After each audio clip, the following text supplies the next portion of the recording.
حضرت ابن عباس رضی اللہ تعالیٰ عنہ بیان کرتے ہیں، رسول اللہ صلی اللہ علیہ وسلم نے فرمایا، میری امت کے 70,000 افراد حساب کے بغیر جنت میں جائیں گے۔ یہ وہ لوگ ہیں جو نہ دم جھاڑ کرواتے ہیں اور نہ بدشگونی لیتے ہیں، اور وہ اپنے رب پر توکل کرتے تھے۔ مشکوٰۃ المصابیح حدیث نمبر 5295۔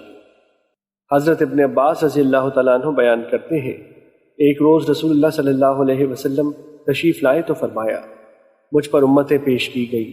چنانچہ ایک نبی گزرے، ان کے ساتھ ایک آدمی تھا، ایک اور نبی تھے اور ان کے ساتھ 2 آدمی تھے، اور ایک اور نبی تھے، ان کے ساتھ چند آدمی تھے، جبکہ کسی نبی کے ساتھ کوئی ایک بھی نہیں تھا۔ میں نے ایک بڑا گروہ دیکھا جو افق تک پھیلا ہوا تھا۔ میں نے امید کی کہ میری امت ہوگی، لیکن مجھے بتایا گیا کہ یہ موسیٰ علیہ السلام اپنی قوم کے ساتھ ہے۔ پھر مجھے کہا گیا، دیکھو، میں نے بہت بڑا گروہ دیکھا جو افق تک پھیلا ہوا تھا۔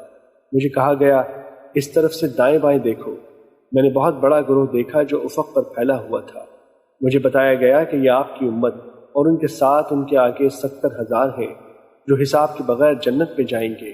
یہ وہ لوگ ہیں جو بدشگونی لیتے تھے، نہ دم جھاڑ کراتے تھے اور نہ ہی داغتے تھے، اور وہ صرف اپنے رب پر توکل کرتے تھے۔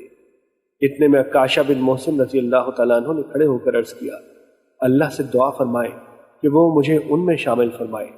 آپ نے فرمایا، اے اللہ، اس کو ان میں سے کر دے۔ پھر ایک اور آدمی کھڑا ہوا اور اس نے عرض کیا، اللہ سے دعا فرمائے کہ وہ مجھے بھی ان میں کر دے۔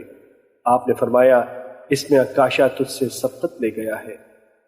مشکوٰۃ المصابیح حدیث نمبر 5296۔ حضرت